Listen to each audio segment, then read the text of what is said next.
பொட்டுக்கடலை இருக்குல்ல, பொட்டுக்கடலைன்னா வந்து கொண்டக்கடலைன்னு சொல்லுவாங்கள்ல, மூக்கடலைன்னு சொல்லுவாங்கள்ல, அதை தான் வந்து உப்பு இந்த சட்னிக்கு அரைப்பாங்கள்ல ஒரு கடலை, அந்த கடலை வந்து அதுதான் பொட்டுக்கடலை. அதான் மூக்கடலையை வந்து வறுத்து அதை உடைச்சாங்கன்னாக்கா அதுதான் வந்து சட்னிக்கு அரைக்கிற கடலை.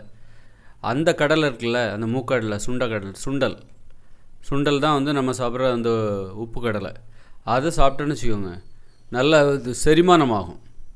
அதில் நிறைய ப்ரோட்டீன் இருக்கிறதா சொல்கிறாங்க, நல்ல செரிமானமாகும்.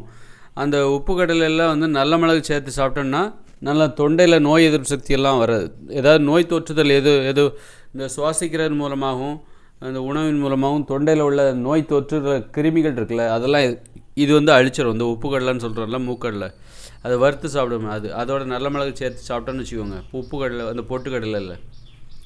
அப்போ இதை வந்து நம்ம என்ன பண்ணோம், இது வந்து நல்ல செரிமானத்துக்கும் உதவும், நல்லா மலச்சிக்கல் இல்லாமல் இருக்கும்.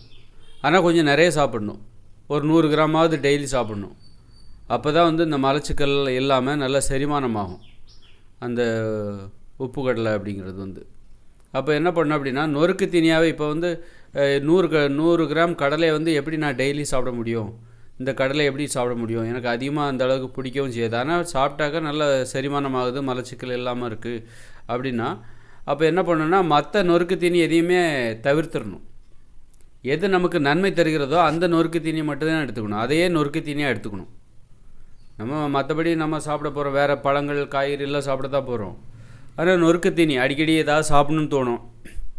அப்படி சாப்பிடணும்னு தோணும்போது வேறு உணவுகளை தவிர்த்து விட்டு இந்த மாதிரி இந்த பொட்டுக்கடலை எடுத்து சாப்பிட்லாம். சட்னிக்கு அரைக்கிற கடலை இருக்குல்ல, அந்த கடலை, அதையே எடுத்து சாப்பிட்டோன்னு வச்சுக்கோங்க, அது என்னென்னா செரிமானத்துக்கு நல்லாயிருக்கும், நல்ல செரிமானம், மலச்சிக்கல் இல்லாமல் இருக்கும்.